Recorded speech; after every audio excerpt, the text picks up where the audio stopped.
Because I heard he could really play. No. He can't even beat Shakur. He can't. You. What's Shakur lied to you? You lost. I seen the videos. You ain't seen my video. Oh, I didn't. Exactly. I just see the videos. Exactly. What would happen? Exactly. Boxing, he's definitely talented. You know what I mean? And he's definitely got that it. And yeah, he's definitely respected in boxing. But Shakur is a different fighter. You know, Shakur is different. You know, people may call him boring. People may say he can't punch. But they said the same thing about Floyd. Because they defensive fighters. Yeah. He knows that. That's why he's boring. He's this, he's that. He's trying to diminish everything that Shakur have done, so it's not marketable. But he can't do that because Shakur is world champion. Terence Crawford created a lot of discussion after speaking directly about Devin Haney and giving firm opinions on Shakur Stevenson. Crawford made it clear that Stevenson's top-level defense makes him a very risky man to fight. In his view, anyone who overlooks Shakur could pay a heavy price when they finally meet him in the ring. Your little brother, you know what I'm saying, Shakur, that's the fight. Everybody want to see that. That's the 50-50, I think, you know what I'm saying? I've been saying 50-50. I told both of them that. That's a toss-up to me. No bias. Don't just say that because you're man. Who you got winning that? I got Shakur. People may call him boring. People may say he can't punch. But they said the same thing about Floyd. Because they defensive. Crawford explained that plenty of fighters, and he hinted that this includes Haney, are not fully comfortable about stepping in with Shakur Stevenson. He described Shakur as the kind of opponent who makes people think twice before agreeing to the challenge. You're here for your little brother this week, in Shakur Stevenson. I've interviewed both of you for years, and you really have kind of built a relationship that a lot of people know about, and some people maybe don't. How good is Shakur Stevenson in your opinion? He's not good. He's great. And I think tomorrow the world will take notice of how great he is. There's a reason why certain fighters didn't want to take the chance to step in the ring with this fighter. He's great. A lot of people started saying, oh, he's a runner, he's this, he's that.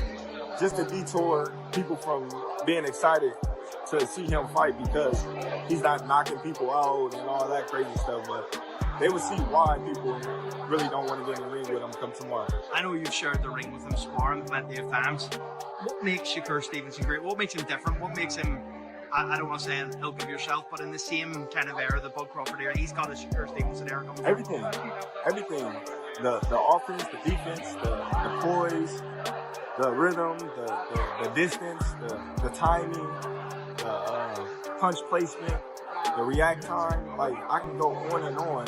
You know, the toughness, the grit, the grind. Like, he's amazing. You know, and tomorrow he will show it. How do you think it ends tomorrow night? Do you believe that Shakur Stevenson can stop Teofimo Lopez? Because people aren't really talking about that. Listen, if T.O. get out of line, you know, he can get hurt. You know, but I see Shakur outboxing him to a decision, a unanimous decision. But openly recognizes how gifted Shakur Stevenson is. He spoke highly of Shakur's ring IQ, his smart planning, and the way he applies his skills during a fight. Crawford respects him as someone who mixes sharp thinking with clean, accurate work, which is why so many people in boxing take him seriously. When I'm in there with Shakur, you know, it's just a chess match, you know, because Shakur is a thinking man as well. So it's definitely a chess match, and you know, that's something that, you know, I love, he loved, because now we got to be creative. We got to be, you know, we got to go in that bag and be like, man, I can't do this with him because it's not gonna work. So now I got to get more creative to get a little advantage over him, because we both competitive. Neither one of us want to let the other one get anything off. So, you know, that's probably what he... Devin Haney, on the other hand, has said with confidence that he absolutely wants to fight Shakur Stevenson. He stressed that a matchup of this size is impossible to ignore. Haney pointed out the huge money involved and reminded everyone that fans keep asking to see it happen. And then without saying Shakur, Teofimo, Tank, right? It just is what it is. Is that fight going to ever happen? Would it ever happen against you and Shakur? 100%, yeah. I think so. I think it, you think Shakur will grow into whatever weight you're in? We're all of us is close to the same size. You know, we're all growing together. We're all like, you know, getting bigger. Well, so, and it's only so many guys, like y'all said, it's only so many guys that we could make big money and people want to see the fights. Which even though I know that they making new guys, it's guys like Kermel, Abdullah, all these guys want to come up too. So eventually they gonna be there too. But yeah, no, I think that a fight with Shakur is very much possible. We tried to make it happen a while back, but you never know. I think that on a recent podcast, Shakur Stevenson and Terence Crawford had a short conversation about Devin Haney. The talk centered on respect, competition, and how each fighter looks at his career. Shakur repeated that he is ready to face whoever stands in front of him, and that includes elite names such as Haney. Fight whoever they put in front of me. What, Devin Haney? Still, putting together fights between stars is never simple. There are many layers to work through, like purse percentages, TV and streaming deals, promotional interests, and a constant balance between risk and reward. Stevenson has said more than once that he wants bouts that make sense for his future and his earnings. That attitude could be one reason the Haney fight has not been finalized. Some people believe the delay is not about fear from either man, but about both teams pushing for the best possible agreement. In boxing, that happens all the time in events of this magnitude. So I try to be real careful on what I say. True. This has got Jay on Twitter. He a big Haney fan. He be always clipping and changing stuff, Jay. Yeah, they gonna make a narrative as if like I'm scared of. I think Devin's a tremendous fighter. Do I think Devin Haney can beat me? Hell no. Hell no. Yeah. For me personally, I'm on a different level than everybody. Yeah. And when it comes down to boxing, because Devin, he's a boxer. It's not like he's a stone cold killer who's just gonna go in there and try to knock me the fuck out. Yeah. He's gonna outbox me. I'm the greatest boxer. How do you... Crawford's connection to Stevenson is not just casual talk. Over the years, he has continued to compliment Shakur's technique and his understanding of the sport. Crawford once mentioned that what makes Stevenson stand out is his ability to adapt when styles change during a fight. Even when viewers complain that Shakur could be too careful or tactical, Crawford defends him. He reminds critics that boxing is about landing shots while avoiding them, an idea often linked to great champions such as Muhammad Ali. Shakur, ain't nobody beat Shakur. I'm saying Shakur beat everybody. It don't matter who it is, Shakur beating them, so it don't matter. Shakur over everybody. And that's how it's gonna be. Man, that boy's special. That boy's special, man. Shakur's, you know what I mean, one of a kind, you know what I mean? He adapt to every fighter, and then once he adapt to you, it's Floyd Mayweather Jr. has also praised Shakur Stevenson many times, especially focusing on his technique and his intelligence in the ring. Mayweather has never directly said that Stevenson is the #1 fighter in the division, but he regularly points out how advanced his skills are when comparing fighters in the same weight class. Mayweather has called Gervonta Davis the hardest puncher. At the same time, he has described Stevenson as the more complete and polished boxer. To put it simply, Davis offers explosive power, while Stevenson brings accuracy, defense, and strong fundamentals. Those are the same traits Mayweather used throughout his own career. His respect for Stevenson goes back a long way. When Shakur was still early in his journey, Mayweather reportedly told him he saw something special in him, and even suggested that Stevenson might one day be capable of challenging or even exceeding some of his achievements. You got guys fighting between 130, 135, and 140. They stack, you know, around that area. So, I mean, as of right now, skills that pay the bills. Well, the two guys,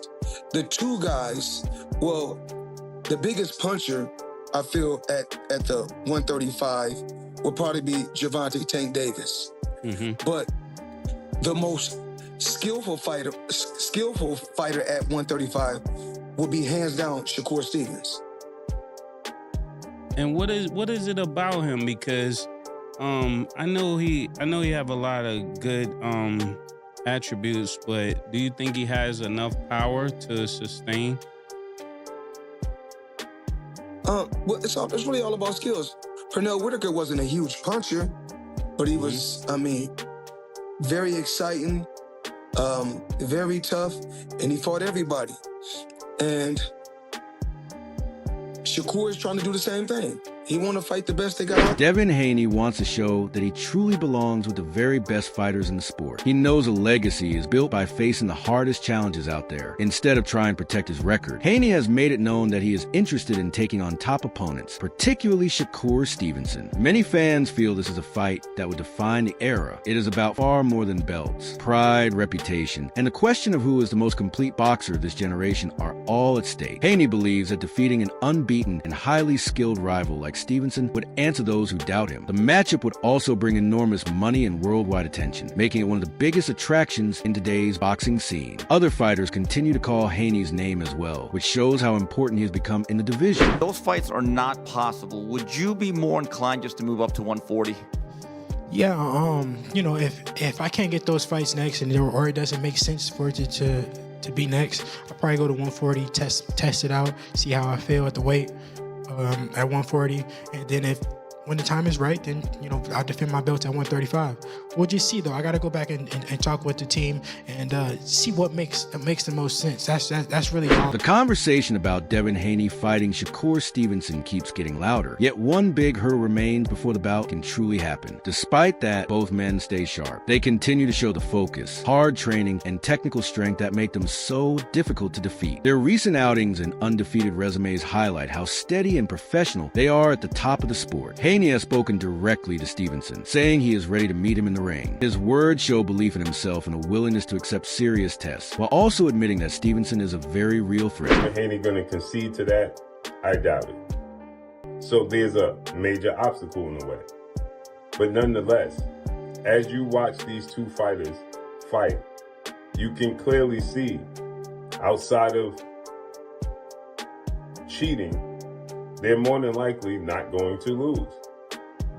Right? With that said, Devin Haney immediately responds to Shakur. Shakur responds to Devin. Right?